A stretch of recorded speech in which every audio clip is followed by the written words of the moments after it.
Welcome to another episode of Down the Barrel Podcast with Jimmy and Dino. And sometimes Jared. Down the Barrel Podcast is brought to you by the Minnesota Deer Hunters Association and Wolf.Report. Dead Nuts Outdoors, creators of the most realistic 2D archery targets on the market. Practice how you hunt. Hit it dead nuts. Visit deadnutsoutdoors.com to gear up. And today we're here with Juliet for Stern Game Recovery. How's it going? It is going. I'm glad to be here, glad to be alive, and we're ready to rock. Yeah. No, glad you made the trip over from Bemidji, right? You betcha. Okay, perfect. You betcha. You betcha. Oh, you betcha. That's definitely some Bemidji talk there. Okay, watch it. We're still in northern Minnesota. Awesome. Fell out of the keg and cork and ended up here. Emphasis on fell. I think when you're talking keg and cork, it's more of a stumble. Right. Yeah. Yeah. Right. Either way, you got to be a victim of gravity. You're never Right. like, it's not your own volition. Right, true. right. Well, I know we're here to talk about Juliet, Yes, but but I'm a big fan of the Kingston Trio. Anyone else here? I don't even know what you're talking I don't know about. what that Jesus. All right. Oh, boy. Kingston Trio, anyway, they did a live concert at a college way back in the day. Mm. And the guy is like telling jokes up on stage. And he was talking about how everybody came stumbling out of the bar to get to this stage to perform. Mm-hmm. And he says, well, I wouldn't have tripped. I would have been fine. But Jimmy stepped on my hand. I just think that's like one of the best jokes to ever come out of a concert. And honestly, yeah, back in the day, yeah. Keg and cork, bottoms up. Yeah, all those. That was the thing. All right. Well, you guys have some homework. Yeah, what did you say it was? so. The Kingston Trio. That sounds like a orchestra or something. They're from like the 50s, 40s. Dude, even. I don't even You're know. younger than me. Why are Yeah. you talking about the 50s? It might be the 60s. He's just I don't aghast that we don't know about this band. I know. 40s or 50s. I mean, they're kind of legendary. But I really believe do. you. I really do need to know the era. I love the music. They're legendary, but Okay. we don't know them. Yeah, Right. they're legendary, but he's got to look it But up. yeah, so while Jared Googles, Yeah, let's get back some on good topic music, here. Mm-hmm. yeah. So yeah, 50s and 60s. okay. No, big difference. Thank you. Yeah. All right. So I was right, as usual. Good job. All right, so Juliet, so tell us a little bit about yourself first, and then we'll kind of get in the Stern Game Recovery and all that kind of fun stuff. Yep. So You're from All right. Bemidji. yep, Yeah, you asked for it. I am from Bemidji. Lucky me. No, we work in the Bemidji area. We travel within about, I'd say 100 miles in any given direction. And I lick arrow fletchings and army crawl through bear tunnels for a living. I am a professional wounded game tracker. So Do you really lick arrows? Oh, every day. What does that tell you? I want to know whether it's in the right part of the body cavity or the gross part of the body cavity. Mm. And there's no faster way to tell than when you lick it and you gag. So I wish I was God. kidding. My mama did not raise me right. I lick the arrow and that'll tell me fast if it's So gutty. can you tell the difference between? I mean, let's get real close to the gross spot and the good spot. Can you taste liver? Yes. Really? Yes. Huh. The way that I would describe that is not polite to say on the air. It tastes really heavy, really dense, like you just sucked on a penny. Okay. And you can use your imagination from there. Mhm. But anything between like the back of the lungs, liver, and further back into the gut cavity, you can absolutely taste it. Yeah. I wouldn't say I recommend it. They don't even make dewormers for what I'm doing on the daily, but it is effective, man. So- Don't try it at home, but it works. So, Juliet, I am not a professional game recovery person, but I feel like you're doing the dog's job. I am the interpreter, I am the chauffeur, and I am the person who holds on for dear life and tells the hunters to keep up. But realistically, the dog is still doing 90% of the work. So- Why isn't the dog licking the arrow? Oh, she would absolutely, but she try as I might, man. She doesn't speak English. I can't get her to tell me what she's thinking about. If I could ask for one superpower on God's green earth, it would be like telepathy, like being able to read Stern's mind. It wouldn't even have to be all dogs, just Stern. That would be fine because there's so many cases where I have no idea what she's thinking about, but she's pulling a rabbit out of a hat, man. Like she's working some kind of witchcraft magic. I don't know. So she knows way more than I do. And it's the least I can do to lick an arrow once in a while and be able to say, I know we're going to find this animal. It's gutty. I just don't know where it is It's yet. gutty. Yeah, hold It's on. Here we go. gutty. It's gutty. That's a good thing in my world, but not so much for, your average Joe It's hunter. gutty. Yeah, right. You need to put that on a t-shirt It's and Be gutty. sell it. careful. It's gutty. It's gutty. I feel like you would need like a really dramatic narration to go with it. Like you need like a Right. sound like it's gutty. Right. Really exciting. That could be a new DTB shirt. It's gutty. It's gutty. And then the Yeah. quotation, Stern Gamer. It's gutty. I do need royalties for that. Yeah. Yes. Yeah. I'm the one who invented that. Have you ever licked an arrow and been like, oh, that was a Texas heart shot? Yes. There's no dignified way for me to answer that. Yes, that's happened. Yes, it's gross, but it's better me than me having like the hunters, 12-year-old kid do it. I can't tell you how often the hunters are there with their like youngins, and they got the sprouts. They want to see the dog work. And I'm like, tell your kids to sit in the car until we're ready to go because they're going to watch me do some questionable stuff and they're going to try it at home. Like I'm all about the forensics, just because it's my job as the human half of the team to know what we're in for, be able to tell the hunters, like on a real professional level, here's what we're looking at. Here's my educated guess as to what you might have hit. Here's statistically the average distances that a liver shot deer is going to go, or this bear is shot in the guts. So we need to let it sit for longer. I'm going to come back to see you tomorrow morning. And in those cases, it's my responsibility to keep my dog safe, make sure that we're using our time effectively. We're not jumping a live animal out there. And that comes from sometimes licking an arrow and doing some gross stuff to figure out a means to an end. But we get there. Yeah. Right. So like, when you get to, you've been doing lots of recoveries in the last few weeks. We've been staying pretty busy. Right. Because I see the successful ones on Facebook, on your thank Facebook. you. I'm glad somebody pays attention to that. Oh, stuff. absolutely. Yep. Absolutely. I do my homework on like these two. Hey, I've been looking at Facebook. So yeah, when you get to a site, what's the first thing you do? Ooh, introduce myself, ideally, because I never have any idea where I'm going. I suppose. I meet so many people in the course of a season, and I've been doing this professionally for like 4 or 5 years now. My first season, I wouldn't say I was doing it professionally. I was just holding on by the seat of my pants. But I've been doing this for years, and so there's a lot of scenarios where even a hunter who has worked with us in the past knows me by name. They know what I drive. They're so excited to see me. And I have no idea who they are. So my very first step is making sure that I am where I think I need to be, and I'm not going to get shot at by an angry neighbor for trespassing on their driveway. But realistically, we show up. Before I even get the dog out of the truck, I want to talk with the hunter. Like I said, those forensics. Where was the deer standing or bear when you shot it? What was it doing? What did the animal do immediately after you shot? What are you shooting? If you're an archer, do you have your arrow? How far have you tracked it so far? An interview.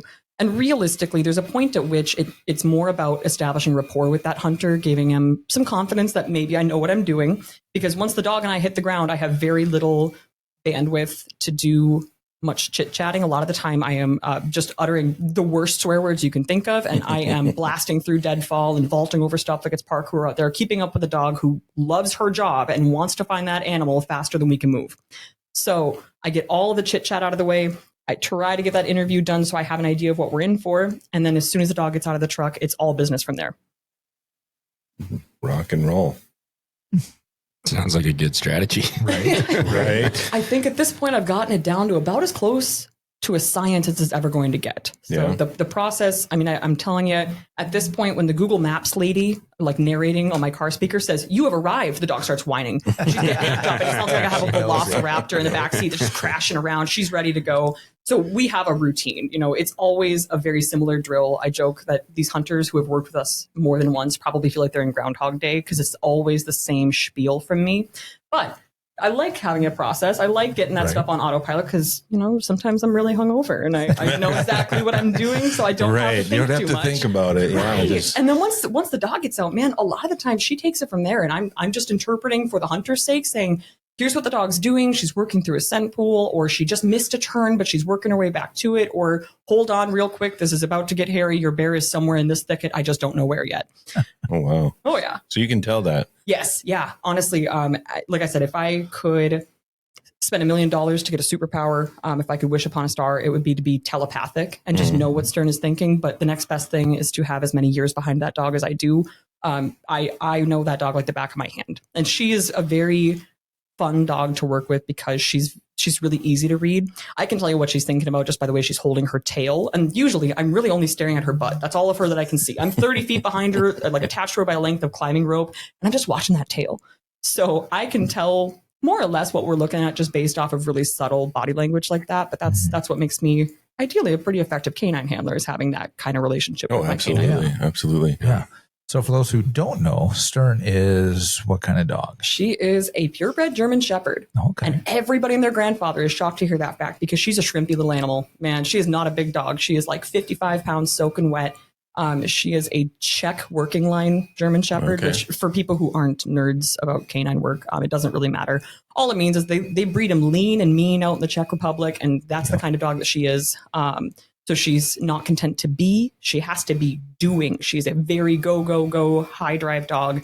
But she's a very different animal than I think some people are expecting when they hear German Shepherd. Mm-hmm. But she is a purebred German Shepherd. She's 5 years old.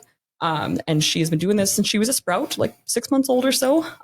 We are at this point, we carry 2 certifications from United Blood Trackers, basically just proving to a third party, a judge who's been doing this 3 times as long as I have, that we know what we're doing. And outside of that, she is a professional wildlife detection dog. We participate in conservation detection, helping with wildlife research all over the country. She's also trained to help me forage for wild mushrooms and do some of that fun stuff, so extracurriculars on the side. Really just, we're both not much for staying indoors. So anything we can do to keep each other busy, me and that dog, we're doing it. That's awesome. That's so cool. And did you do all that training yourself? I did. Wow. I did. I, in a different lifetime, used to be a professional dog trainer. I actually started my career in narcotics detection. When I first bought Stern as an itty bitty puppy, it was with the intention of continuing narcotics. But as it turns out, I'm not much of an indoor cat. I really didn't enjoy the parts of the job that had to do with staying inside, sweeping rooms and vehicles and supply closets and stuff, which is 90% of what the job was. But I knew I wanted to work with dogs. So when I encountered a tracker who's since retired in our area, but who taught me quite a bit when I was first starting out, when I met her, I was kind of off to the races because I knew that I wanted to work with dogs. And when I found out about wounded game recovery, I was 20 years old. I'm like, this is the coolest thing I have ever heard of in my entire life. Teach me everything you know. And here we are. It worked out pretty good for me, I'd say. Yeah. Right. That's awesome. Right. You're doing all, and you do bears, deer? Oh, yeah. Yep. Anything else? So in the state of Minnesota, it is only legal to use a trained tracking dog to recover deer and bear. Those are the only 2 species you can track. In other states around the country, it is legal to use trained dogs to recover like turkey or coyote or mountain lions, what have you. Not that we have a whole lot of mountain lions in Minnesota, but But in Minnesota, by the letter of the law, it is only legal to use these dogs for bear and deer. But we do a lot of both. Yeah. So could you use your dog to track, let's say, a lost horse? I do know other tracking teams who do that kind of work. Okay. And believe it or not, lost pets is actually a pretty booming, I won't call it an industry because it really is a service. But it is a service that a lot of people are getting into nowadays. I personally don't do that kind of service. I direct folks to other teams who might, or groups like the Retrievers in Minnesota who are specialists in recovering lost pets. But theoretically, yes. The reason I don't do that stuff has to do with the way that the dogs are trained, and specifically my dog is trained, where you're really, in particular, looking for an animal that is emitting a high concentration of adrenaline, cortisol, oh shit, I'm in trouble hormones, a mortally wounded animal. Stern is very highly trained for specifically that scent profile from a mortally wounded deer or bear. That's why blood tracking dogs is a total misnomer. We don't need blood at all in order to track an animal. She is looking for that scent emitted primarily in deer from the interdigital scent gland between the toes. In bear, there's the petals, sweat glands on their feet, but also I think there's an element of that target odor of adrenaline, cortisol being released from the animal's breath, their saliva, their urine, their coat. Bears have a scent and an oil gland associated with every single hair follicle in their coat. So they are dumping scent. It's actually much easier, I think, for the dogs to track a bear than it is for a deer. But overall, I mean, that scent profile is so unique, and I want to be so specific about that I don't track lost horses. I get a lot of calls, believe it or not, for lost tortoises. Lost pets, dogs, cats, but tortoises in particular are a call that you get a couple times a year. Well, it is Bemidji. Yeah, right. It's Bemidji. Man, tortoise capital of Minnesota. I don't know. I couldn't account for that if I tried, but we do get a lot of people asking for help in that vein. I personally don't do that, but I do know other tracking dog teams who have tried it's it. Possible. Oh, yeah, that makes sense. And I was going to ask you the question. It's like, do you need blood? But you answered that too. Yeah, I'm good like that. Like I said, I will talk until the cows come home. I have the coolest job in the world, but man, oh man, there's so much to talk about. So be careful because I'll just rip your questions through without you getting the chance to ask them. But yeah, no, the interdigital gland stuff, the hormone scent tracking is a really important part of what we do. So understanding how it works, I feel like, is half the battle with hunters who maybe don't know what we can do for them because they may have a shot land in a place they didn't intend it to. They say, I don't have a blood trail at all. They may not even know that we can help them because they don't have a blood trail, but we don't need blood. I would say easily over 2/3 of the bears that we successfully recover, bears that are dead, the dog and I find, at the drop of a hat, those bears are generally not bleeding and would never, ever have been found without us because there is not a visible blood trail. We don't need it. It's pretty slick, honestly. A really nice bear track like that where the fat and hide occludes the wound, so there's no external bleeding. It makes us look like magic. I love those calls because you can rest assured that the hunter understands the gravity of what you were able to do for him. They never would have found it without you.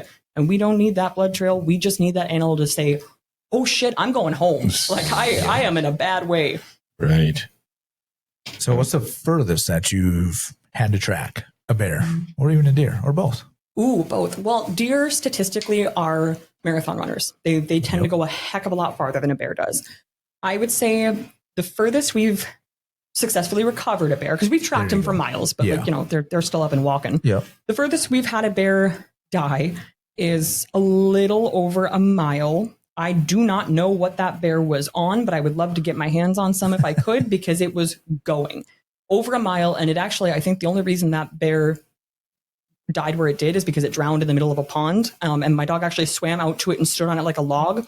I didn't see that it was a dead bear at first. I kind of thought she was messing around. I was a little unimpressed. I was like, hey, dude, she looks at me and she's got a mouthful of bear fur. And she looks at me like I'm an idiot. That bear swam to the middle of a pond and drowned or died and floated out there somehow, but about a mile. Jeez. For deer, I think our successful recoveries have probably been in a similar vein of distance, but we've tracked deer and confirmed with blood, this is your animal for miles. Yep. It's more a matter of where the animal is hit that dictates the distance that they'll go. But every once in a while, dude, you get some that are they're like free range crackheads out there. They're just going. The smaller the bear is, the further they tend to run too. So that's always a factor as well. It's never boring. No, you never know what you're going to get. Wow. Right. And you're out there doing these recoveries at night too? So for deer, 24/7. It all depends on when the deer was shot and based off my interview with the hunter, how long I think we need to wait in order for it to be an effective use of our time and that it's going to be a dead deer. For bear, because of the kind of dog that I am working with, who she will start a fight. She will not win a fight, but she will start a fight. She wants that bear so bad. All she wants in life is to bite a bear in the ass. Really, that's her favorite part. So I personally, as a general rule, I won't track bears at night. Generally, a lot of the calls that we get are in the evening.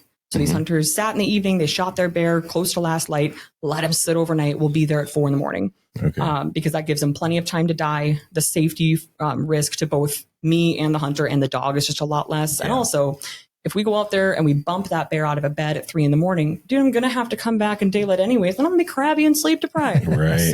Bear, first thing in the morning, deer, dude, 24/7. Just depends on when they die and when it makes sense for us to come in. I suppose. So do you carry? During bear season, yes. The goal is never to have to use it, and that's why I'm such a hard ass about those wait times. There have been enough scenarios, even since I started 5 years ago, where other trackers I know have been attacked by bear. There was that case, I don't know if you guys heard, a year or two ago, 12-year-old kid was hunting a bear over in Wisconsin. They brought a tracking dog in to find it. The tracking dog encounters the bear, comes flying back to the people with this bear hot on his heels. The bear attacks this kid's dad.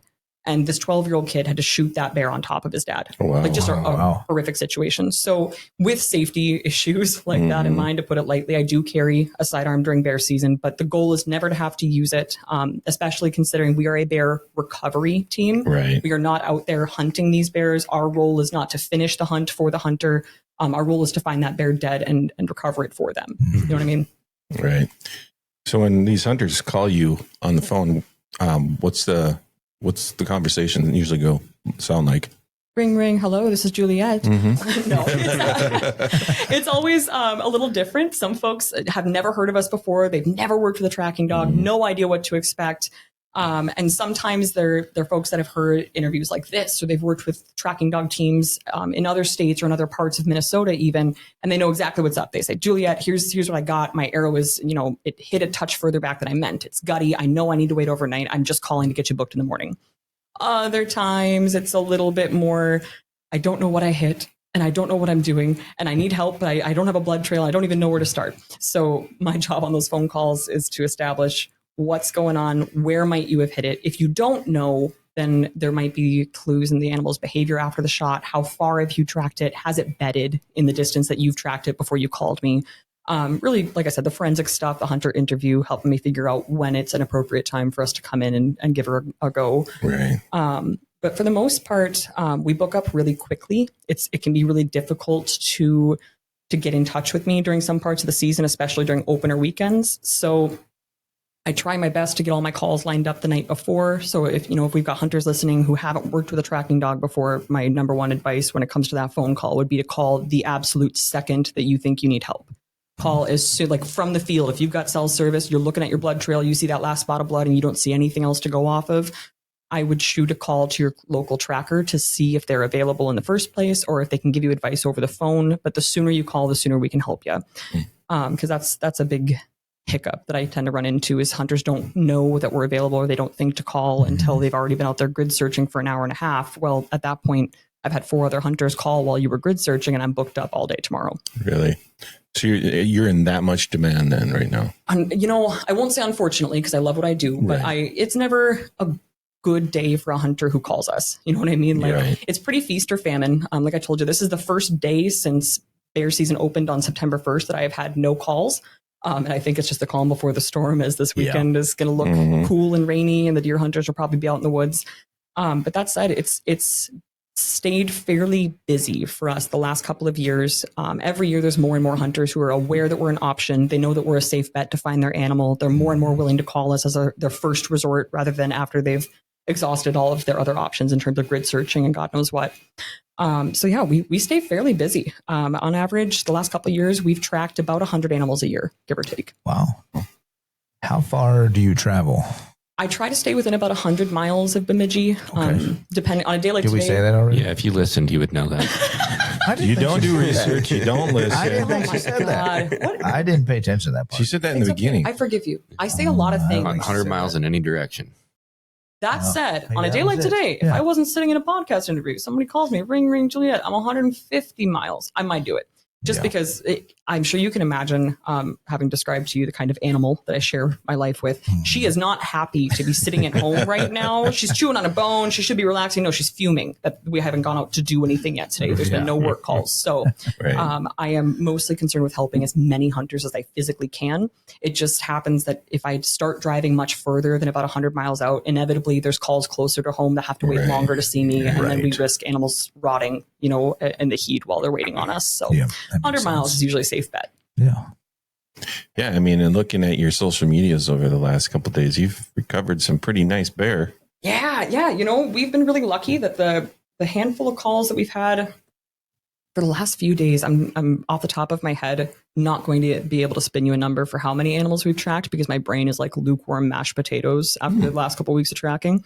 But we have found some really nice bears this week. And they've all been scenarios where those hunters were really making the right call to have us come out and help because I don't think that they ever in a million years were going to find those bears without us. Those are the kinds of calls that I like too. At this point in my career, I've gotten to a point where if a hunter calls and I don't think that they are going to need us, I will coach them through over the phone, kind of what to expect, where to start looking, what that animal is likely going to do based off of where it's hit.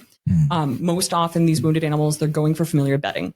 And frankly, if you shot me, I'd want to go home too, right? Like it makes perfect sense. Right. But a lot of the time, if I don't think that they truly need a tracking dog, even if they don't have a great blood trail, I'll try to coach folks over the phone so I can save our time for the people who really genuinely do need our help. Yeah. We work with a lot of hunters who have been doing this for longer than I've been alive. I have folks call every week and they say, Juliet, I don't know what happened. I've been hunting for, 50, 60 years. This is the first animal I've ever lost. Calls like that, they really tug at your heartstrings. And I try my best to be 50 places at once. But in situations where I think someone genuinely needs our help and won't be able to find it without us, those are the calls I try my best to take. And those are the recoveries that really mean the most to me personally. if it's an animal that goes 50 yards and they would have found it without us, it just doesn't scratch the same itch, you know? Right. So, yeah, obviously you've had hundreds of calls, you said, to come track animals. Have you ever had a call where you just go there and it's just like, man, you made a bad shot on this thing? You know, there's definitely been some scenarios where I think I've made hunters cry. Yeah. I've had to learn a little bit more finesse in my time. Part of my job as the human half of the team is a little bit of damage control, helping the hunters understand what happened. Mm-hmm. But really, honestly, 99.99% of the hunters that call us for help, they are genuinely ethical hunters. It's not their fault. The animal turns at the last minute. Their arrow deflects off a branch. You know, shit that happens to the best of us. Right. Most often, it's never a matter of a bad shot so much as it's a matter of a freak incident or a shot that was well placed, ending up where they didn't mean it to through whatever means that they can't control. Okay. Very infrequently do I have a hunter call me and they say, this is what I did. Here was my shot. And I'm like, dude, what the fuck? I'm not going to say it doesn't happen, but really those are so few and far between. Most of the hunters we work for are, like I said, just phenomenal. They're very ethical hunters. They're doing everything they can at that point because they're calling me in the first place. Right, exactly. Yeah. Right. They made the choice to call you. So they do care about that animal. Absolutely. Yeah. And honestly, just the fact that folks call us, I'm never one for as funny as I think I am. And I like to pick on people. I just like to have a good time as we're doing things. I really don't. I don't judge or think poorly of hunters for their shot placement, for the fact that they're calling us in the first place. Because, like I said, it happens to the best of us, and it's always going to happen. Like we were just talking, there's hunters who are either liars or there's hunters who that's happened to them at some point in their career. Right. Do it long Everybody's enough. done it. Yeah. Oh yeah. It happens. There's a million different scenarios out in the woods that can happen on a daily basis when you're out there hunting. So Right. I mean, I've never had a time where it's gone perfectly. I mean, what is perfect? Perfect, clean shot. You've never had a perfect one? Well, I mean, I've had good shots, but I mean, it's never worked out perfectly. To where the deer came out exactly where I wanted him to, when I wanted him to, but like how I wanted him to. But you've like had it pile up right there. Yes. Yeah. Yep. Yes. Yeah. Like that to me is perfect. Yeah. Surprisingly just dropped there and you're like, man, wow. Right. Yeah. I'll track this thing. But yeah. It kind of circles around. It's like, oh. Yeah.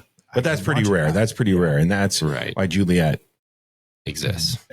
Yes. To help us when we struggle. That's right. Mm-hmm. And so you have done some work with our friends over at Wheezy Outdoors. I have. Yeah. And nothing but good things to say about the Wheezies. Well, that makes one of us. Well, hang on, I'll call him. I'll put him on speaker for you. Right. Perfect. Yeah. Let's talk to Alice. Yeah, I'll tell Alice who said hi. No, Alice and Justin over at Wheezy Outdoors are just phenomenal.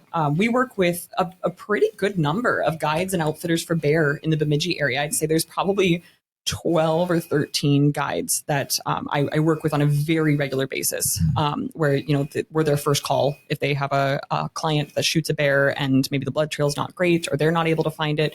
They know the drill. They're not going to spend all day out there grid searching. They know that we are just plain the more efficient option a lot of the time to come in there and find it for them. Mm-hmm. And when you're a guide or an outfitter, that time is money. Like that's invaluable to them to know that if it's dead, on average, Stern and I are going to find that bear in under 30 minutes.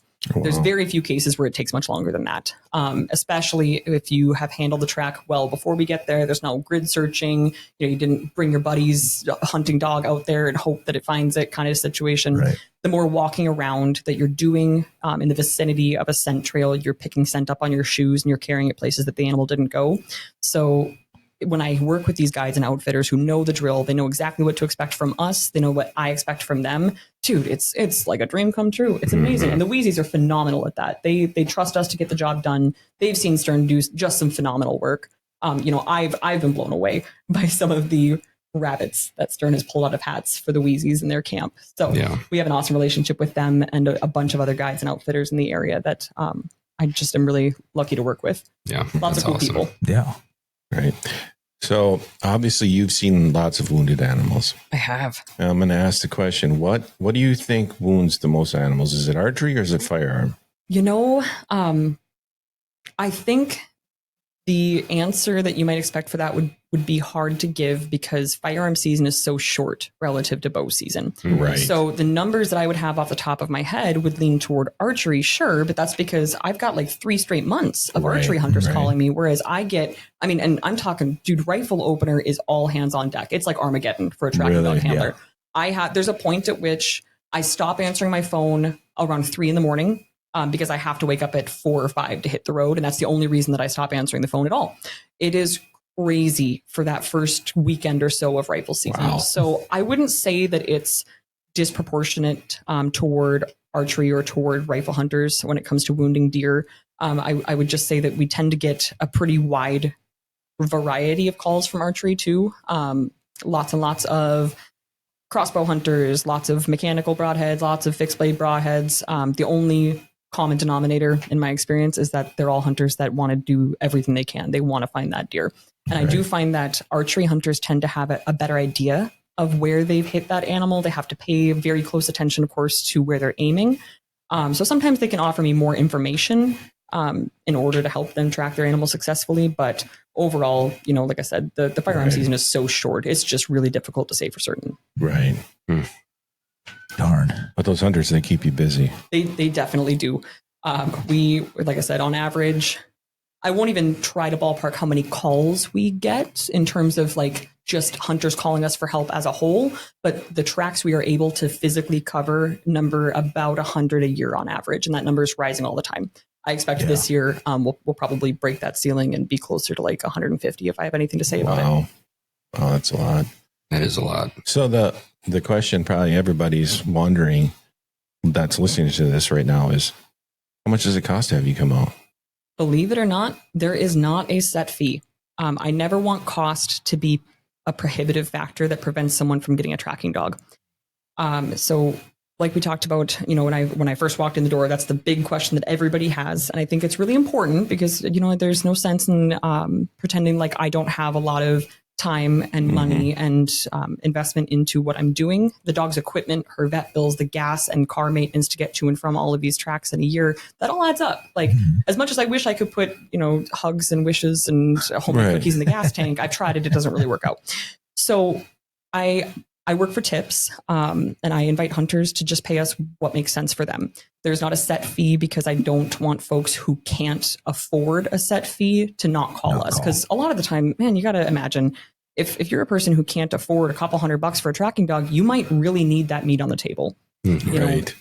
So I would say it's completely up to the situation. Every track is different. And the generosity of some hunters carries us through other tracks where hunters might not be able to pay me at all. Oh, wow. Yeah. I think that's great that you don't have that set fee. Yeah, I think it should be. Too. I mean, it goes, with want and waste, right? And like we want every animal to be recovered. Absolutely. And ultimately, that's what it's about. It's not about the money. No one on God's green earth should be tracking because they're trying to be a millionaire. Really, if you're calling for a tracking team, you're having a terrible day. I think that there's a lot of cases where folks would pay as much as they thought it would take to get us out there, but I can't magically make that animal appear dead for you. I never have any idea what we're in for beyond just we're going to give it our best go. We're going to bust our asses for you. And by the end of it, I hope I can at least give folks either a dead animal or some peace of mind. Right. But it's really, I wouldn't know how to put a price tag on that. You know what I mean? Right. Basically, it'd be just your time. That's the only way you could do it. Right. Yeah. Time and mileage, but. And there are always, every single year, even at this point in my career where, we're professionals. We get the job done. We do good work. There are still cases where it shouldn't be a difficult animal to find, and it is. Sometimes, like I mentioned earlier, grid searches or having your cousins, buddies, neighbors, maybe found a deer once, tracking dog out to help. And then you have to call us. It's factors like that I can't control can always affect how easy a scent line is for Stern. But also, she's a dog. She's a very highly trained dog, but she isn't a robot. Maybe she's having a bad day. Maybe the scent conditions that day are really difficult. Maybe it's really hot or it's really windy. So I would even say I'm not sure I could charge for my time necessarily, because there are situations where an animal may only go a couple 100 yards, but maybe it takes us a long time to figure that out for factors that I can't account for, So that's just another complicating factor in the whole question of price. And I've spent a lot of time thinking about this, in my career, especially as we've gotten more popular or at least more available for hunters. This is what I do 24/7 during hunting season. I take time off of work where I'm just available on call 7 days a week to track. And I've had to consider, does it make sense for me to continue working for tips? And at this point it does, just because I'm able to help so many hunters that it all comes out in the wash. I'm not going to be a millionaire anytime soon, but the reasons I'm doing it have nothing to do with money. Right. Right. It gets you out in the woods. So absolutely. And that's a heck of a lot better than sitting in an office somewhere. Right. Yep. Right. Yeah. I'm into that. Do you actually hunt? Not anymore. I would be hard pressed to find the time. This way during hunting season, I get to see a heck of a lot more deer and bear by tracking. No, I grew up hunting, fishing. I'm from Bemidji, so what that area is like. There's not a whole lot else to do out there. So I grew up in it, and I hunted and fished all through my teenage years. But nowadays, it's all canine work for me. It's all tracking. And like I said, I like it better this way. I get to see a lot more smiling faces. I get to see a lot more people. Get to see a lot more deer and bear. It's a good time. Yeah, I can imagine there's some excitement mixed in there too. Oh yeah, just a bit. Tracking those bears has got to be a hoot. That would be. I will say too, through the course of my wildlife research, the side of my work that I do the rest of the year outside of hunting season, I really like bears. Really like bears. Anybody who knows me will warn you that I just get to like a micro level of interest when it comes to that. It's really kind of obnoxious. So getting to track wounded bears is like Christmas to me because I get to see so much sign. I get to see how they're moving through the environment, the ways that they're using these god awful bear tunnels and this horrible cover that's impossible to get to them to. They're doing that very intentionally. They know what they're doing. Right. And you don't get to see quite that level of their behavior and the way that they're using their habitat unless you're army crawling through these tunnels after them because you're looking for a dead one. So it's really fun getting to see up close and personal kind of all of the facets of a bear's day up to and including the part where they're shot by a hunter and we have to go in and recover them. It's definitely never boring. Yeah. So you're out there on your hands and knees chasing that dog, following that dog, going through that thick stuff. Yeah. Yep. Wherever the dog goes, I am also going. And the downside to that is that the dog is going where the bear went, and the bear is never going somewhere that it's easy for us to follow them. Let me tell you. Like I said, it is personal. It's intentional. They're going through the worst stuff they can because they do not want you to find them. Really? So a lot of the time, like I said, they're usually going for home. They're going for familiar cover that they feel safe in. Dude, that stuff sucks. It's so bad. I can't tell you how often I yell over my shoulder. I apologize to the hunter as we're going. I'm like, I hope you like crawling. I'm sorry in advance. Like, I can tell you your bear went here. We're not doing this for fun. I'm not trying to haze you, but you need to follow me and we're going to have to crawl. Yeah. Oh, gosh. So what's craziest recovery? Oh, God. You want just one? Wow. I'm down for many stories. Yeah. I think that's everybody's question. I can tell you, I have so many stories at this point. I've been really lucky to be involved in some phenomenal dog work, some really cool recoveries that you just never would find without us, and it makes us look like heroes. I've also had plenty of recoveries that are just shit sideways, man. Like it just goes to hell in a handbasket and you're just along for the ride after a point. So I definitely have stories that aren't so flattering for us that I'm not shy about telling because I don't pretend to be an expert. I don't pretend to be done at any point learning. I think I learn something new about our target animal every single track I go out on, or at least I do my best to. So craziest recovery. There was once upon a time a deer we were hired to track that took 2 days, a tracking dog, a kayak, and a fish finder to get our grubby mitts on. Let me tell you how this shit went down. Okay, so this was probably a year or two ago, not very long ago. Now it's still fresh in my memory in my old age. And this hunter, it was late in the rifle season, but was still firearm. And it was just on the bleeding edge of being like gross winter weather outside, So he went out hunting and there was no snow on the ground. It's just, late fall. There's not a whole lot of foliage. It should be a pretty easy time to hunt. You can see the deer coming from a mile away. He's standing at the top of like a hill and there's a pretty nice buck coming by below him. He lines up a shot, everything feels good, shoots the deer, and it takes off. And within probably 10 minutes from the sound of it, he got mollywopped with snow. I mean, almost immediately, like half an inch of snow, covering the blood trail. There's no chance he's going to find this deer at this point. No idea where it goes. So enter tracking dog, stage left the next morning. And we get out there, and sure enough, there's a good amount of snow on the ground. It's actively threatening to snow, and it's just wet and gross and cold. And so we got to get to work in this. But I'm in the back of my head thinking, I'd love for this deer to be dead close by so that I can go home and have a whiskey, because it is miserable outside. Famous last words is the tracks you're hoping will go fast. Everything the hunter told me sounded like this could have been a dead deer. Maybe it was a touch further back than he meant it to go. But, like I said, stuff happens out there all the time, and it happens to the best of us. So we get out there, and there's this thing that deer do in the late season during the rut. And it's almost reached like conspiracy theory status in my mind, because it's really easy to ascribe this theory I have to a lot of cases where the deer just isn't behaving the way I want it to. And what I think happens in my mind is that deer isn't releasing the concentrations of scent that the dog is trained to track. They're so rutted out. They're so busy chasing chicks. They just don't even acknowledge that they've been shot. And I have no way to prove this. This is a theory, and a crackpot theory at that. Like I said, there's nothing but my own say-so and my own experience that says that, and a handful of other trackers that I've spoken to that say, oh my God, I think that's the case. But we don't know for certain. That said, I think that some of these deer are so roided out, so full of adrenaline and testosterone as it is from the rut, that they aren't even worried about the fact that their insides are now on their outsides. They just keep trucking. They don't smell like that adrenaline cortisol cocktail that the dogs are trained to track.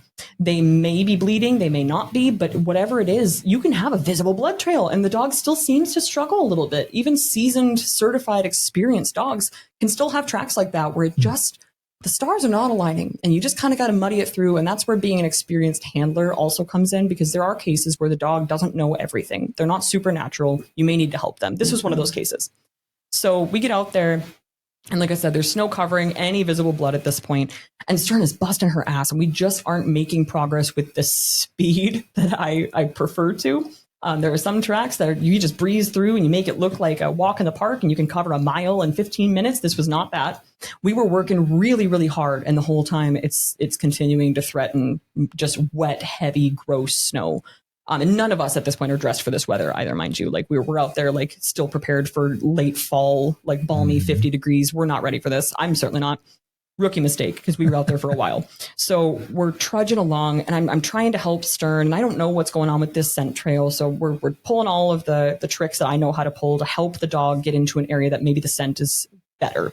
And it works. And we finally get into a tree line about 100 yards from where the hunter actually shot this deer, and we're off. And all of a sudden I'm like, oh my God, this is way better. She lines out, she's taking us for a ride, and on a ride we go. The hunter is following behind us, and in my footsteps, in the dog's footsteps, there's blood seeping through the snow where we've stepped on it. And that's the only way that I know that we're on it, other than the dogs say so. But we go like this for, I shit you not, 900 yards. I look at the map. We haven't found a bed. This deer hasn't stopped. It's been just pin drops of blood this whole time. And I'm like, I don't know where you shot this deer, but I know I'm about to lose my toes to frostbite. This is miserable out here. And I don't have much to show the hunters except for these occasional spots of blood, and they're getting frustrated. They're like, oh, what do you know, Juliet? It's your job to know things. Where is this deer? I have no idea. And so we're reaching a point very quickly where it's almost starting to get dark. It's going to start dumping snow on us. I don't have any idea what we're working with here, except that the deer is clearly wounded, because the dog is very interested all of a sudden. She really changed, for like 180 change from where she was struggling to where all of a sudden she's on it. She's got it. And we have blood, so we know it's hit. And as I'm about to open my damn fool mouth and tell this poor hunter, I'm like, look, dude, it's so bad out here. It's so cold. I can't feel my feet. Maybe we just call it. Stern's got something. And I mean, like, you know it in your blood and guts. You watch the dog, her head snaps, and you can tell she's got something new. And I shut my mouth real fast. I know better. And I'm watching Stern as she goes up this hill. And mind you, I'm attached to this dog by 30 feet of rope. So I'm going with her. And she's almost to the top of the hill, and she's just cruising, man. Like, she's really got something interesting here. I can't see anything. We come up to this thicket of like buckthorn, nasty, thick stuff at the top of the hill. And all I have time to hear is the dog start roaring, growling, barking. And the hunter goes, there he is. Before the hunter gets almost flattened, this giant buck comes flying out of that thicket at Mach 5, comes down the other side of the hill where the hunter is standing with us hot on his heels, and he's booking it. Like, this buck is out of there. He waited until the last possible second before we were on top of him, before he moved. And that tells me that he's hurt. There's something up with this guy. We are not quiet out there. You know, like I said, we're a recovery team. We're not hunting. I don't care if we're quiet. In fact, if that animal can get out of our way, I want them to get out of our way.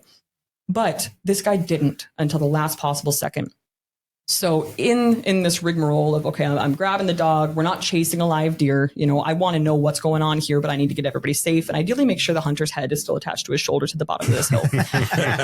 So I grab the dog and I slide on my ass, like just a toboggan. It's not dignified at all. I just slide down the hill. I'm like, there's no way getting down this. There's so much wet snow, and it starts snowing on us, of course, at this point. And the hunter goes, oh, it's the biggest deer I've ever seen. And he's hurt bad, Juliet. He's like, there's so much blood. I said, oh, hell yeah, there's blood. Okay, perfect. So he's been laying in this bed. He's still actively bleeding. Now there's blood on top of the snow. I say, all right, bud, here's what we're going to do. I'm going to hold this dog. We're going to stand here where the deer was bedded last, and I want you to go follow him because I want to see if you can get eyes on him and see where he's wounded, right? I'm really towing the line at this point where I'm very careful to be respectful of the letter of the law. We are a recovery team. I am not out there continuing the hunt, chasing a live deer, but now we got the hunter on him. So life should be good. And I'm in the back of my head. I'm like, can I go back to my truck and sit in the heat for a while? No, we didn't get that lucky. So here's how this went. This deer continued to run another, probably 300-400 yards. And he would run like 50, 100 yards and he'd bed. But there's blood on top of the snow. He's still leaking. So the hunter is following him. So I am now in the shoes of, I think, a lot of the hunters who have worked with us, where I'm standing patiently at the last spot that we saw an animal, and I'm waiting for the hunter in this case to call me, the same way that the hunters are usually waiting for me to call them and be like, hey, here's what we got. He does call. Ring, ring. I pick up my phone, and the hunter says, well, I see him. I said, oh, perfect. Awesome. Wait, how bad is he hurt? You know, can you see where he's hit? And he goes, well, I can see him. Yeah, he's out in the middle of the Mississippi River and he's floating dead. This deer booked it. I mean, booked it for another 300-400 yards, loops back around to the riverbank, jumps in and tries to swim because this hunter's hot on his ass. Like the hunter's following along with him. The deer didn't make it. He got out in the middle of the river and started taking on water and dies from, like the shock, you know, the cold water. And he's been at this point wounded for 12, 14 hours. You know, it was too much for him. So he kicks the bucket in the middle of the Mississippi during a snowstorm. And I walk out there to where the hunter's standing, and he and I are looking at this floating brown island in the middle of the river. And this is outside of hip waiter territory, guys. I am not prepared for this, and neither is this poor guy. And we're looking at this deer and we're looking at each other. And we're like, we're going to have to get him from, I don't know how. How are we going to do this? Hunter starts making phone calls, and I'm shivering like a chihuahua abandoned in a Walmart parking lot. It's miserable out there. It's snowing actively now. And he gets this eureka moment, and he looks at me and goes, my buddy has a kayak, and he lives just off the road. And I say, all right, at this point, I'm invested in this outcome. I want to know where this deer is hit so bad. I want to see this guy. I want to get my grubby mitts on him. We worked so hard for this. It's personal at this point.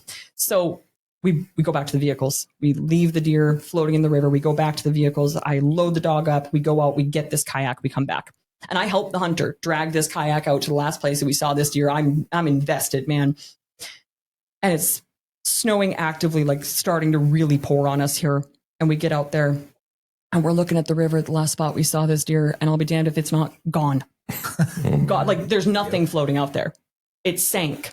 Oh, man. So we get this kayak in the water, and I sent this hunter still hasn't changed his clothes. He's soaking wet. He's been out here all day with us at this point. We sent him out there in a kayak on his maiden voyage. I'm expecting him to sink like the freaking Titanic out there. And I'm trying to like triangulate with him. I'm standing on the shore like, this is where I saw this deer last, you know, sending him out to look, and there's nothing out there. This deer sank. So at this point, it's getting dark, and we're all on the verge of hypothermia, and we need to call it quits, and we got to pack it back to the vehicles. And I'm just mad at this point. My dog worked so hard for this deer, and I don't even have anything to show her for it. She didn't even get to bite him in the ass. She didn't get quite close enough, probably within 2 inches. So we had to call it quits that night, and it doesn't even feel like a recovery. Like, yeah, he's dead, and yeah, we know where he is, but like, do we know where he is? So we're sitting at home that night, and I get a text from the hunter, and he says, I have a plan. And I said, oh God, here we go. And he says, my buddy's got a live scope. He's got a fish finder on his duck boat. We're going to go out there in the morning. I can't wait. I'm so excited. Sure enough, they go out there in the morning, and after 2 straight days at this point of tracking this deer, they dredged him up from the bottom of the river where he had sank. Oh, wow. And they get him in the boat, and we finally have at least a dead deer to show for ourselves. But that was by far, like, nobody signs up for that when they shoot a deer. I can't even tell you how much commitment that hunter had to have had to find this guy. Right. And especially considering that deer tried to take his head off his shoulders. Like, that deer tried to flatten him like some Mario Kart shit. But we got it. And I hope to God I never have to go through that much rigmarole again for a deer. But at least now I have a blueprint in my head. I know that if you lose a deer in the bottom of the river, a fish finder is going to help you find it. That is awesome. Right. That is so cool. That was a tough one, but I was at least glad that we were able to find it. And at the end of the day, the hunter didn't have to eat tag soup. You know, the meat was still good. It was so cold. Yeah, right. I was going to say it had to be pretty chilly in the water. That's So the best case scenario, right? no doubt. Like a cold sous vide. It was already cooked. Yeah, you guys would have ate it. Oh, yeah. Sushi leg. Well, yeah. That's right. Why not? Yeah. Well, we've all had those. Obviously, not any tracking like that, but a few years. What was it? Was it 4 years ago? 3 years ago? We tracked one of your deer. Oh, Forever. And Forever. with you saying that, these deer are so hyped up in the rut that they don't even know they're shot. I think that was the case with I think so. his deer because it was hitting its scrapes Bleeding. and bleeding. There was blood in every scrape, and it was just walking. It was normal. Oh, yeah. So it's like that was the same thing. And this deer obviously survived. We never came across it. We actually lost the blood trail because it, quit. So. Oh, yeah. And they clot up pretty quick. Yeah, Right, if they're going to go about their day like they're running errands, like they're not really concerned about Right. Mm-hmm. But yeah, absolutely. It just goes back to what you were saying. Yeah. This deer was bleeding. I mean, just had been shot a couple hours before and was visiting his scrapes, looking for girls. And I'll tell you, there are the fun part, the paradox about being an experienced tracking dog handler is that in those situations, the way the dog behaves can tell me one of two things. Because there are some cases, like I think may have been with this fish finder deer, that he was mortally wounded, but he just didn't smell like it. And the dog wasn't super interested until I got her into a different area where the whatever flip switched in his brain that he's like, oh, actually, that kind of sucks. That kind of hurts. That's where she was finally on him. So in some cases, you can have a mortally wounded animal. And the only way that I might know it is by licking an arrow or by really being careful about the questions I ask the hunter to figure out what's going on. And the dog might kind of look like, I'm not really into it because the animal just isn't smelling right. Otherwise, the flip side of that coin is that you can have scenarios like with your buck that he's probably not mortally wounded at all. He's just walking through the woods, checking his scrapes, going about his day, chasing chicks. And the dog will look on an established blood trail like she's not interested at all. And I have to warn hunters. I'm like, if this deer is like a shoulder shot, if this is a high back shot, something that's completely non-lethal, you may not be very impressed. Like this may not look like a slam dunk tracking job, even if you have a blood trail, because if that deer isn't releasing that cocktail of hormones that tells the dog, this is what I'm going to get to bite in the ass, the dog's not especially interested. And that's a distinction that I like to maintain because it's information for me as the handler. I don't necessarily want to chase a shoulder shot for 3 square miles. We're working on leash. We're never going to catch up with 99% of these deer. Right. So I don't mind a bit that she tells me, like, I'm not into this. Like, looks at me like I'm stupid a lot of time, frankly. And if it's a shoulder shot or a back whack, something like that, and they're checking their scrape lines, you can have a visible blood trail and the dog is still like, no. But that is, like I said, the paradox is I have to be very careful as the handler to know my stuff and be able to ascertain, is this a situation where the deer doesn't smell right because it's not mortally wounded? Or is this one of those really, really rare situations where the deer is mortally wounded, but it still doesn't smell right for some reason? That's the stuff that keeps you up at night, I swear. Right. Yeah. And we see a handful of those every year. It's not very common. Most often it's a slam dunk. The deer knows they're wounded at the hit site. They sure don't like it. They smell like it. And the dog takes it from there. And we follow it all the way through to a dead deer under 30 minutes. Great. Pop the bubbly. Everybody's partying. But there are still those cases that leave you scratching your head. And sometimes I swear I've had circumstances where I really think an animal should be dead based off of all the forensics. The dog seems to think it should be dead. And then we just hit a wall. Like it's like the Martians came in and beamed this animal up to the mothership and there's nothing anymore. And I can't account for that. I still don't know everything, believe it or not. So it's a lot of psychological warfare out there in the woods, believe it or not.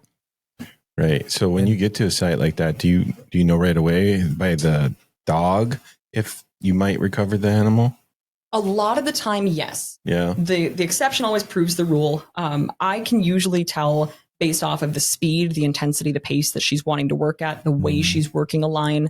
I can tell when we're going to find it. Right. And it's a matter of how concentrated those hormones are. Like she wants that bear or that deer 10 times as much as the hunter does. And I tell hunters, like, I know you want your bear or your deer. This dog wants it more. So I can usually tell based off the way that we're working, whether that animal is going to be recoverable or not. Just because, like I said, that dog wants it so bad, man. She loves her job. There's nothing she wants on God's green earth more than to bite that bear or deer in the ass. Wow. That's her favorite thing. So, oh yeah, if we're going to find it, she's on it. We're going to find it. Awesome. So how did you get into tracking? Yeah, I feel like that's a question that everybody has, and I wish I had a more exciting answer. Honestly, I think back to, I started when I was 20. I have been doing that apprenticing for narcotics detection for a little while there. And I wanted to stick with that because I knew I wanted to work with dogs. And I wasn't even aware at that point in my life that wounded game recovery existed.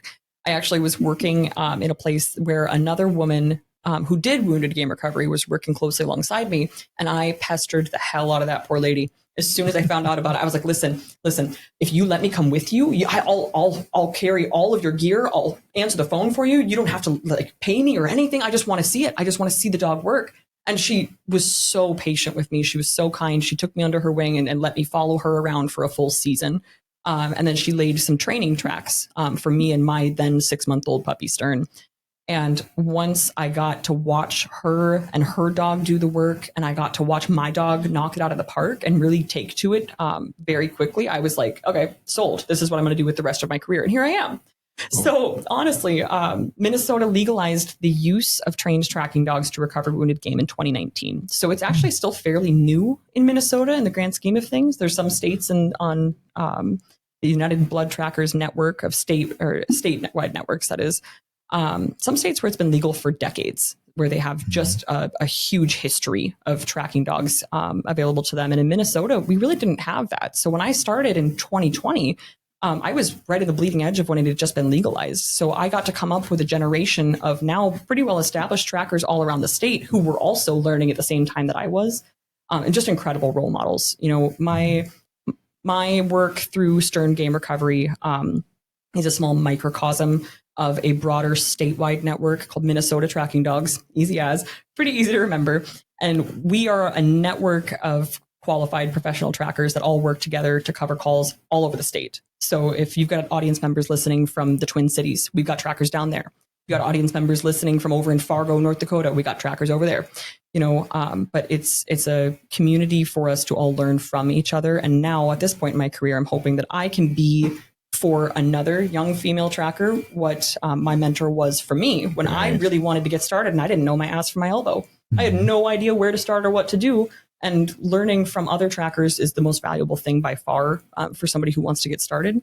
So I'm now excited to offer that to somebody else and get the ball rolling for another young woman who maybe didn't even know it existed until maybe they hear this interview. Yeah. Right. So you hear that. Juliet's looking for an intern.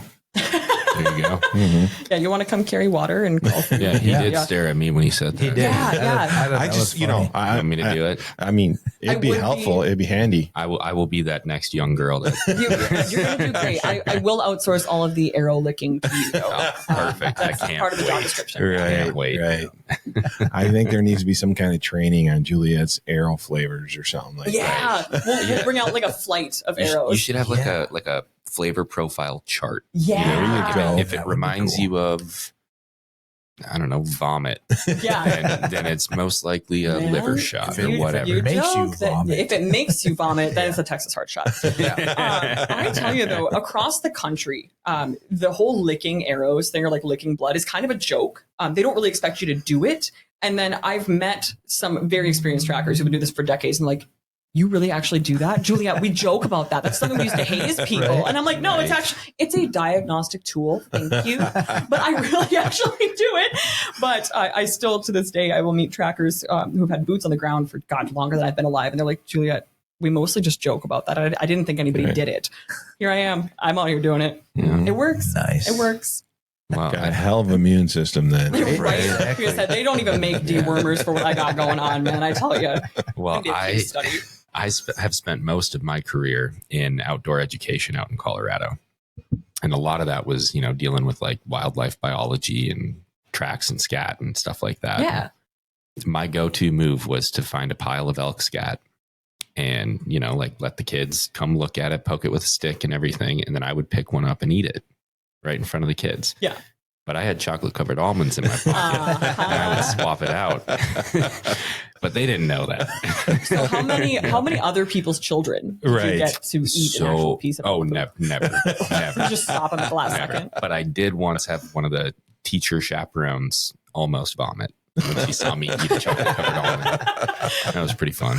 I think the worst part about me as a human being that pretends to be a professional is I had someone do exactly that trick to me when I was first learning how to do a lot of wildlife research work out in the mountains, way out west. I was fully on board to actually put a piece of elk poop in my mouth. That's the kind of person I was ready for it. I was like, all right, this is what we're doing now. Monkey see, monkey do. Right. And they almost didn't stop me. Oh man, no shame in my game, man. That's dedication, right? That's, just looking at arrows, dedication. Man, if nothing else, I want in my epitaph on my gravestone that at least Juliet went the extra mile. Right. Man, like there's not a whole lot of things that I won't do in the course of my job so that I can feel like I did a good job. It's not even about the hunter or somebody else's opinion. It's about like me being absolutely spastic, wanting to feel like I did a good job. So I've been known to track these animals 2-3 consecutive days, even the cases that I don't think they're dead. If there's anything in my mind that I'm like, well, it could be this, we're back out there for days in a row, until the hunter themselves is like, okay, Juliet, you got to stop. And I think that's what makes or breaks somebody who's really going to stick with this and do a service to hunters and to the animals that we owe. Not to get too gushy with it, but like really, it's a matter of conservation. Like you said, it's avoiding wanton waste. We as trackers and as hunters owe it to those animals once they're wounded to follow through and go the extra mile and make sure that we're preventing waste and suffering out there. Absolutely. So I am so completely incorrigible when it comes to, I'll drive myself crazy. I keep myself up at night. I'll call other trackers. I'll try to go to trackers, be like, I'll buy you a beer if you'll drive 5 hours to come up here and follow us up and check our work on this track, because I don't know what's going on out there. Happens less the older I get and the more experience I have, but it's still, you just never want to feel like you're leaving an animal in the woods. You never want to feel like you didn't do your best. You know what I mean? Right. It's psychological warfare. It's agonizing. You have to be a little bit of a masochist to do this job well, I think. Right. No doubt. Well, like we said, we've all been there. You think you make the perfect shot and you hit a twig, especially with, archery. You hit a twig, it hits him back. My biggest buck I shot in Minnesota hit a twig and it hit it back. We knew pretty much where it went, but we left it overnight. We did do a small search in the evening because I shot it towards dusk, and Jim came out and we did just a small search. We found the arrow. It's like, yep, it was hit back. So I did not lick it. Nope, he didn't lick it. I did smell it. I'm proud of you. He did smell it. Had we known the licking was an option, I would have had him lick it. But now you know. Yeah, now we know. So it's like, all right, let's back out. We'll come back tomorrow. And we got back out the next morning. Well, actually afternoon, because we both had to work, and was like, okay, following this deer, we know there's a water hole down here. It had to go for water, especially it was hit further back. And so sure enough, it went, was it 200 yards probably? Yeah. And there it was right at the bottom of that ravine. And honestly, if you hadn't handled that situation as well as you did by letting it sit for that long, you would have been in a world of hurt. One of the biggest issues that I encounter, especially during the rut, during deer season, when everybody, including the deer, has buck fever, is going in too early on a shot like that when it's back. I say a minimum wait time is at least 24 hours in a situation like that, because these deer are tanks. They don't die very quickly. In your case, he only went that 200 yards and you were able to find him. Beautiful. If you had kept pushing that night, you would have jumped him out of that bed. I would almost guarantee it. And then he would have taken you for a marathon. Yeah. So you did phenomenal in that case. Yeah. And that's what we were afraid of. It's like, well, let's not search too much, because especially when we found the arrow and found out, I was like, oh, it's a little bit further back. Let's just let him be, because we don't want that to happen. And that's perfect. Honestly, I joke about talking myself out of a job, but I really do hope that I, in the course of doing some of these interviews and talking more with the public, doing seminars like at Bernie's Bear Show, I always want to touch on a little bit of shot placement, a little bit of how to handle a track so that you don't need a tracking dog. Because in a perfect world, every animal would be shot awesome and they'd pile up, 5 feet from where they were shot. You wouldn't have to track at all. But I want to save our efforts for those folks that really do genuinely need help. They cannot find that animal by themselves. So if I can get hunters, the hunting community, to be thinking about things like you did, where you just back out, you leave it for the night, come back the next day. Especially when you know it was back, you can save yourself a lot of headache. And in those cases, you didn't need a tracking dog. You were able to find it yourself. Yeah. That's perfect. Yep. I had one in Kansas that wasn't shot back, or it wasn't a gut shot, believe it or not. But it was, I thought it was a pretty good shot, but I think I hit one lung. So, and there's a blood trail. And so I shot it early in the morning, and it's like, all right. And it was getting hot. It's like, I'm just going to let it go because I don't want to spook it up. So I went back to the house and waited, and we waited probably 3-4 hours. Yeah. It's like, all right, now let's go search for it. So we started again at the beginning, walked all the way through. That deer ran 250, 300 yards. What was great about it is it ran in the correct direction to where I could get it with a truck. There you go. Very easily. We were walking out, and it's like, where is this thing at? And we look over. Actually, my daughter found it. She goes, it's right there, Dad.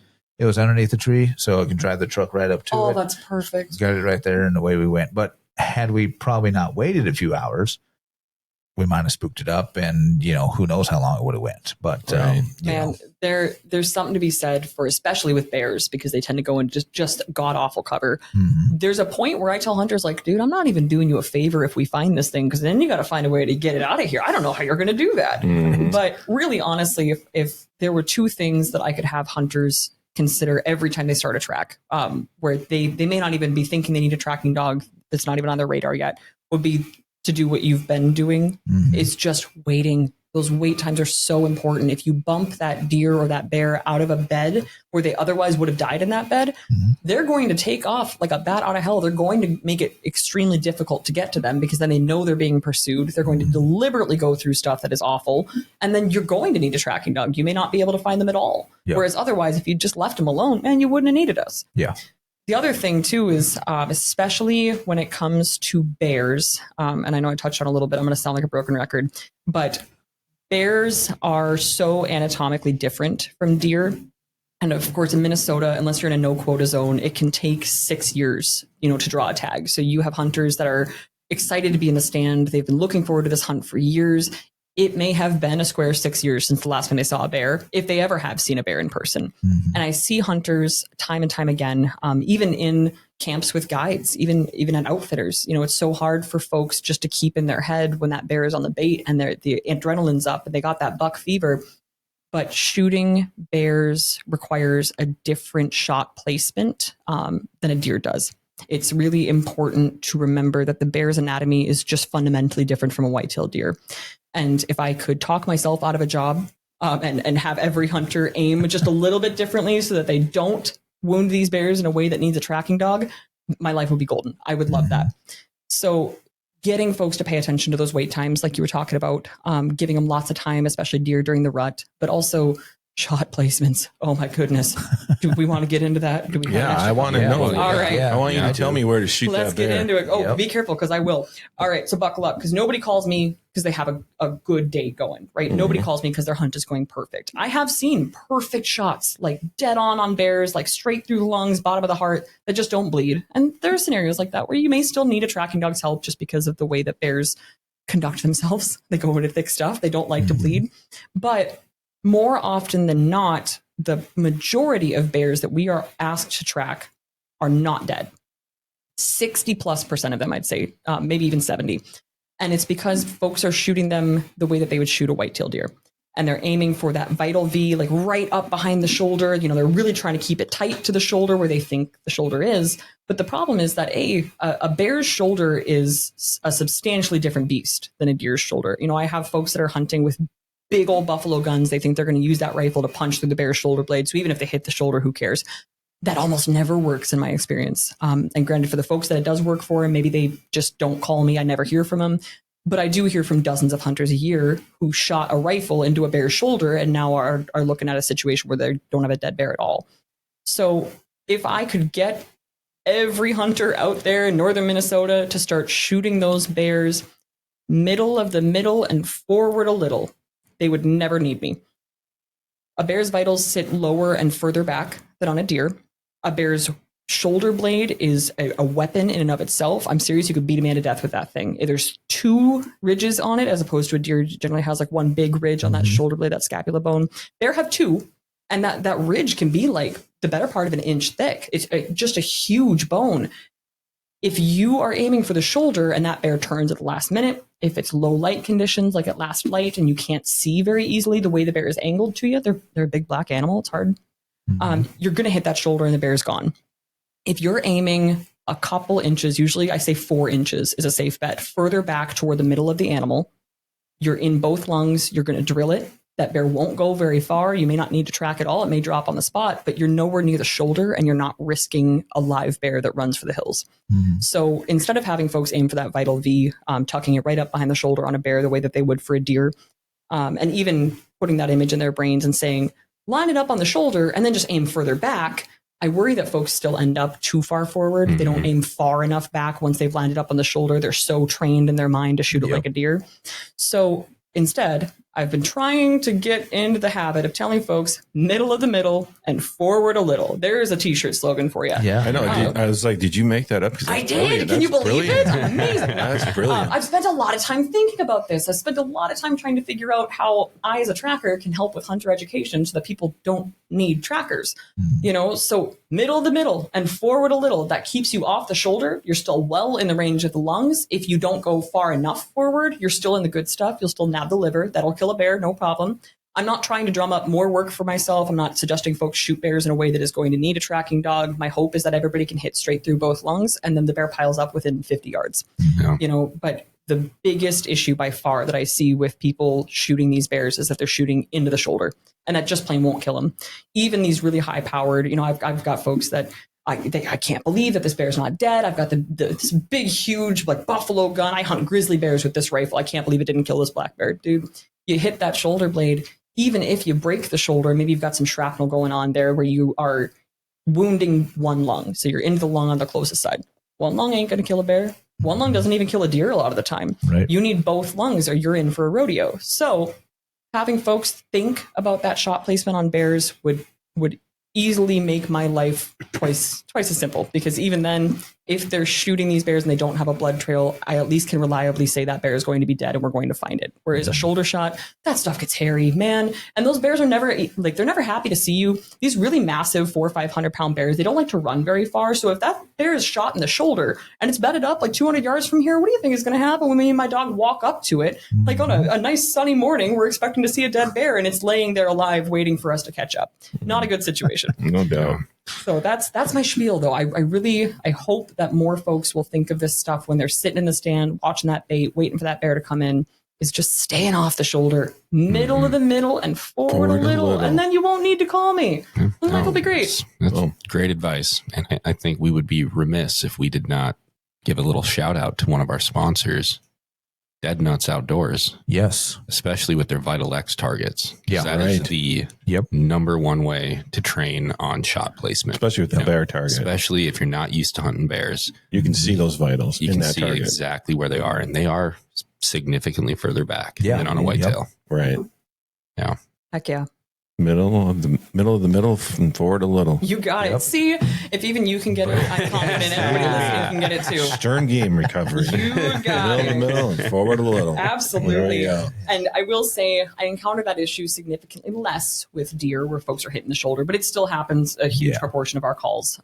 Statistically speaking, over both species, deer and bear, 60% of the animals we're hired to track are not dead. They're just not mortally wounded. They're hit high in the back or in the shoulder, or heck, even brisket shots skimming the underside of them. It happens. But most often it's because people are too close to the shoulder on both a deer and a bear. So frankly, you could even apply middle of the middle, forward a little to deer too. Although I think that's a much harder sell because so many folks have been hunting deer for so long that they're trained on that vital V. Exactly. Right. So I would say I'm shooting for bear hunters paying attention to that shot placement stuff because I think it matters a heck of a lot more with the way their anatomy is. But even deer hunters, I mean, that can also save folks a lot of grief if they can stay off that shoulder. Yeah. My hope is that I talk myself out of work. I don't know how often other folks can say that, but that's where I'm at. I don't know if Stern agrees with you. Yeah, I was going to say, I don't know if I furious. Nobody tell her. It's a good thing she doesn't speak English, right? No no. She's like, no, we're going outside trying things. I want to bite some ass today. Oh yeah, she does. Well, that's why you guys had invited her as well. I was like, wow, she's a super sweet dog. She's so friendly. She really is. She's a highly trained dog. But I'll tell you, that dog has taught me that there is something to be said for the difference between a well-trained dog and a well-behaved dog. Mhm. She is still like, what's that? The dude that does the hurricanes and Looney Tunes, like a Tasmanian devil. Yeah. That's Stern on a day that she hasn't gotten to work. So that's her sitting at home right now, wondering what the heck is wrong with me. Right. The phone isn't ringing. Well, hey, we could let her chew on the bug-eyed fawn a There bit. you go. She would She love can bite nothing its more. ass. If you think his eyes are bugged out now. That'd be a great picture. Yeah. Stern locked onto that thing's ass. Oh yeah, Mhm. nothing she would like more. I tell you, Yeah. Speaking of a Texas heart shot, it looks like he's actively getting one. Right. he really does look like he's got implements in places that they don't belong. I just really, I'm He may. impressed. I didn't think that they would make something look so much like you, Dean. I know. I walked in, I was like, oh, it's a spitting image. Exactly. I'm Right. thinking that him and I should do a picture together. You know, I Right. think you So should. people can see. What's Exactly. that? Face swap. Yeah, I yeah. think we should Morphine, do one, the and it'll morphine, just yeah. like nothing will change. Right, or even put it out there like I a mean, side by side photo. I'd have bigger ears. You might be slightly cuter. Oh, Maybe. that's a hard sell. I don't know. I don't know. Its face isn't as fat as mine. You know, close. Well, he didn't get time to grow into it. You gotta Right, give him exactly. a little bit. Yep. True story. You definitely got him a few years on that guy. Just a few. Just, Right. Just a Actually, that thing's probably older than I am. it probably is. Well, they ain't getting any younger, that's for sure. I mean, there's other mounts that you guys have in here are phenomenal. They're so beautiful. Really good examples of those rutted out bucks that just have like Yeah, a neck, like that's a thick. 5-gallon Right, bucket. yeah. Oh yeah. I tell you, man, coming up on those deer when they're still alive, they're more dangerous than a bear is every day of the Really? week. Oh God, I know so many folks whose tracking dogs have been picked up and thrown by these deer. They've been gored. I know a tracker who I hope is listening, who was himself gored by a deer. Yeah, you know, it really is more dangerous during the rut than I think any other time of year, even with bears. And that's saying a lot because these bears are Yeah. not happy to see you with any stretch of the imagination. Right. You know. No doubt. So can I ask you where you got the necklace from? This was a bear that we recovered. And actually, this was the first recovery of our career that I really had to give myself a moment and say, okay, we do know what we're doing. Like this was a good one. This is a bear that I think would have killed my dog Really? if I didn't stick to my guns and say, I know what this situation is and we need to let it sit overnight. And it was a happy ending. You know, the hunter loved us. He cried. It was a bear recovery that never would have happened without a qualified dog. It was, like they said, the first one of our entire career that I could really sit back and say, okay, not only was that a really good one, they never would have found this without us, but that could have been so bad if I hadn't stuck to my guns. You know, there's definitely an element in tracking, especially when you're first starting out, where you're working for the public. There's so much pressure from a lot of these hunters who just, they feel like they made a good shot. They don't understand why you're waiting. They want to go out now. And not to sound the way that this might sound, but especially being young and female in a field like this, I feel like there's been maybe more self-doubt or imposter syndrome that I've had to work through that maybe folks that are twice my age and have been hunting their whole lives, you know, they just might not experience the way that I did when I was starting. But I really struggled when I was very new at this, putting my foot down and saying, no, we're not going to come out the same night that bear is shot. This is dangerous. My dog will fight that bear. She is not going to win, you know, and I only get one of those dogs. She's once in a lifetime. She's phenomenal. I never want another dog. I want her to live forever. It's taken a lot of work to get us to the point that we're at. So this bear in particular, they jumped it 3, 4, 5 times the first night it was shot. And it's a big bear. And I'm like, you know, it doesn't want to go that far. It keeps bedding down. You guys need to back out. You might not even need us. Like, I'll be there in the morning, but it might die on its own and you guys will find it in 30 seconds flat, but you got to back out now. And they didn't want to hear that. I actually, if I remember right, not that I'm speaking ill of anybody, it all worked out for the best, but I think they hung up on me when I was telling them, like, you guys need to back out. And it was such a moment of like, professional agony for my part, because I'm sitting there like I'm at home in my PJs. I was very new at this. I didn't have nearly the call volume that I do now as a more established tracker. So I'm like, oh my God, am I being ridiculous? Are they going to find this bear without us and say I told you so? You know, all the weird growing pains you go through as a new person in a new field. Right. But I stuck to my guns. I just had a feeling about that one, and sure enough, they called me back. They say, okay, all right, maybe you were right. We just jumped it for like the 4th or 5th time. We're going to stop for the night. We're going to see you in the morning. I said, all right. Bingo. Well, I'll be damned if we didn't get out there 3, 4, 5 beds and the dog takes us an additional I don't want to exaggerate or overstate it, but I want to say it was probably at least another 600 yards, not a speck of blood. What happens when they bed multiple times like that is bears tend to shift their guts around a little bit. Fat or organs that weren't otherwise blocking a bleeding wound will block the wound once they get up again. And that's also why I'm such a stickler about leaving them alone. Try not to bump your animal. You may not even need a tracking dog, but if it gets up out of a bed, it may stop bleeding. And then you don't have anything to go off of. In this case, they didn't. And that bear went an additional, like 600 yards. And it's just the worst bog you can imagine. It's like the fire swamp out there from The Princess Bride. You just never know what you're going to get into. You take one step wrong and you're hip deep and just sphagnum moss. It's horrible. And this bear had put itself into a tip up that it probably used as a den fairly recently. And it had died in a way that it was whipped around, like almost flipped completely back, watching its own back trail with its head sticking out of a hole that's about yay wide, like basketball sized. You never, ever, ever would have seen this bear in the dark the same night that it was shot, and it died waiting. It was watching its back trail. It knew that there was at least multiple people, but especially if there had been a dog, it knew that people were coming. Well, my dog would have gone in that hole and that bear would have got her in the face. That my dog would not have come back out. And she is the kind of animal, she has no self-preservation. She wants that bear so bad. She would have jumped in that tip up and that bear would have killed her. I have no doubt in my mind. So that was a case that it thankfully didn't turn out to be very dramatic. It was a really nice recovery. It made us look like magic because there was no blood. They never would have found it. But that to me spoke volumes of like, okay, you know what, Juliet, pump the brakes. You might need to give yourself more credit next time. You might know what you're talking about, because in this case, that bear was alive all through the night. It had died very early in the morning. It was still warm and limber when we found it. And that bear would have killed my dog. So that was a big moment for me professionally, in terms of just a big growing pain to go through and say, hey, even if the hunters don't agree, I know how I want to conduct myself as a team. And if a hunter doesn't want to do that, I don't blame them a bit, but this is what we do.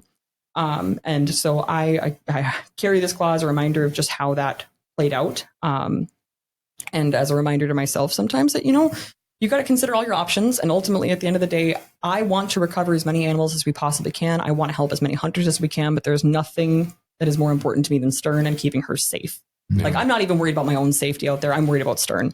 So remembering your priorities really is why I wear this thing all the time. It's getting kind of ratty now. I've worn it for years and years and years. But in this case, it was just a really good one. Like I said, first moment where I was like, the heavens have parted and the angels were singing. I'm like, oh my God, we did it. Like that was a real one. Like they never would have found this without us. Right. It was a good one. That's a good call. Yeah. Right. Yeah. Overall, could have been a heck of a lot worse, right? It's a great story. Yeah.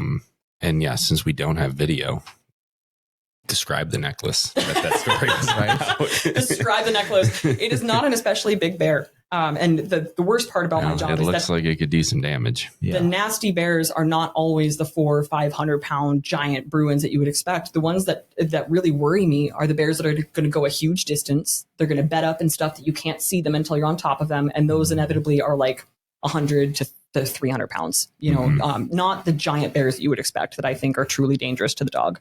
So this is not an especially big bear, probably 200-300. It's on a ratty, sweat-stained, blood-stained, braided piece of leather that I wear around my neck. Not at all like a dignified piece of jewelry. Probably makes me look like some knockoff Daniel Boone militia trash. I don't care. I just wear it as a reminder to myself sometimes of where my priorities need to be, because it doesn't need to be about flashy recovery pictures. Right. It's not about the money. It's not even always about the recovery itself. It's about keeping Stern safe, because that's my partner, man. Like I said, not to get too mushy about it, but like I couldn't do any of this without her. That dog has made me into the person that I am. The least I can do is make sure she doesn't get her face redesigned by a bear. Right. No doubt. Fair enough. Have you ever wore a GoPro or anything as you're tracking just to get videos and stuff like that? Yeah, I lost it immediately in a swamp. Yeah, I think it lasted like maybe 10 minutes on my person, and then it fell into a giant puddle, and the hunter had to find it behind me and be like, was this yours? I'm like, oh shit, is that still recording? No, I try to keep gear pretty minimal. Yeah. I've definitely had folks ask, and I would love to try that. Maybe for deer it would work out better because it's not nearly as much crawling, but the really fun recoveries in my mind are always the ones that are the hardest to get to. And anything that is not physically zip tied to my person is gone in those cases. I can't tell you how much gear I've lost in the woods trying to like fight my way through thickets and stuff to get at these deer and bear. So maybe someday I'll find a GoPro that's prepared for the job. If somebody out there wants to design one that's meant for like the kinds of stuff we're going through, I would love to try it. But the last time I gave that a go, 10 minutes, if that, and it That's fell crazy. off. Yeah. It was not prepared. Solid. So, I mean, we've had you here for almost an hour and a half now. Has it really been? My God, here I am talking your ear off. No, that's I warned great. ya. We love it. We love it. We love Awesome. it. So if anybody needs to get a hold of you, what's the best way? Oh, you bet. So if you are in northern Minnesota, then about 100 miles of the Bemidji area, you can call me directly or check out my Facebook page, Stern Game Recovery. Pretty easy. If you are in the broader Minnesota state, anywhere in the state, Minnesota Tracking Dogs is our statewide qualified trackers network. We have a tracker available in every corner of the state of Minnesota. We can get you taken care of no matter what. So if you're a person listening to this and an audience member wants to reach out to me directly and they don't live in my area, I'll get them in touch with the next closest tracker who is. Like I am lucky to work alongside hundreds of other trackers, both around the country and in the state of Minnesota, who can get folks taken care of. And that said, if you've got audience members, because you're a nationwide organization, you're national celebrities, worldwide. Oh my God. Yes. Well, I'm glad you told me that now and not before we started. I've been a little nervous. No, anywhere in the country, United Blood Trackers is a national trackers organization. They focus a lot on legislation, helping legalize it in areas that weren't otherwise legal to use tracking dogs. They also have a function on their website that you can plug in your state and your area, and they will find the closest certified tracker to you. Here in Minnesota, we also have a similar function on our websites, minnesotatrackingdogs.com. About as simple as it gets, but you can always ask me and I'll throw a link for it, text it to you or whatever else if you want to put it in descriptions for sure. But locally, here in northern Minnesota, Stern Game Recovery on Facebook every day of the week. You can ring, call me on the phone, day or night, 24/7. It's 218-760-5671. Anywhere in the state, Minnesota Tracking Dogs. It's your safest bet. I'm on the leadership team for that network. I'd vouch for it every day of the week. Just phenomenal trackers available in every corner of the state. Nationally, United Blood Trackers, baby. And that's anywhere in the country and a lot of Canada. If it is legal to use a tracking dog, they have someone in your neck of the woods. Wow. So we're we cover all our bases. Right. Yeah. Well said. That's cool. Oh, man. Right. Have you had to say that before? Because you did a really good job. That's like a spiel. I talk so much, dude. I talk so much. If anything, I'm shocked that I haven't run us further over time because there's so much to be said and there's so many stories. If anything, I'm definitely never at much of a risk of repeating myself, if nothing else. That's awesome. No, you're never over time with us. But, No. Well, I'm sure you guys would love to get home and get supper. We can make at this some a point. trilogy. right, for sure. Careful. To be continued. You know where to find me. We do know where to find you. We got your phone number, and if that There doesn't you work, go. we'll just stop into the kegging court. There you go. Well, at least he's got my number. No, I can't tell you guys how much fun it is to sit down and talk with you, and especially just to get a broader reach, talk to more hunters who maybe have never heard about this at all. Right. You know, it's amazing. So thank you so much for having me. I and think you for- provide an excellent service. I Yeah. wish I could have had access to in the past. Yep. Yeah. Mm-hmm. Well, you know where to find us now, but Absolutely. the hope is always that nobody needs us. Right. I mean, hunters laugh, but I'll shake their hand at the end of a track and be like, all right, I hope I never see you again. Yep. But really, it's we hope nobody needs us, but we're always here if you do. Right. Like I said, here locally, in the broader state of Minnesota, anywhere in the country, if it's Right. legal to use a tracking dog, I can help you find someone who's qualified to help you. So That's awesome. Yeah, And- that's cool. Your phone number one more time. it's 218-760-5671.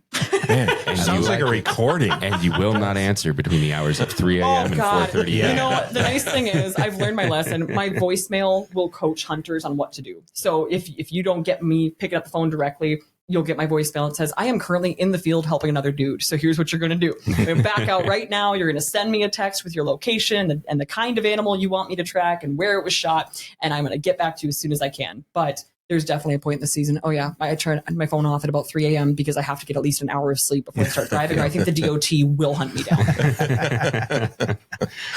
Oh, yeah. that's cool. Well, we appreciate you making the drive over. Yeah, Right. absolutely. It for the was great story, talking so- to you and meeting you. Well, right back at you guys. Thank you so much for having me. No, we hope you come back sometime. Tell us some more Yeah. stories Right, well, after Right. deer season, maybe. I'll care for what I- you wish for. I would love that. You know where to find me. Yep. Yeah. Well, Hope you I know where never have find to us. use you, but I would love to meet Stern one of these Me days. too. Yes. Mhm. She would also love that, and that is a threat. Well, and maybe Stern's going to bite me on the ass. Right.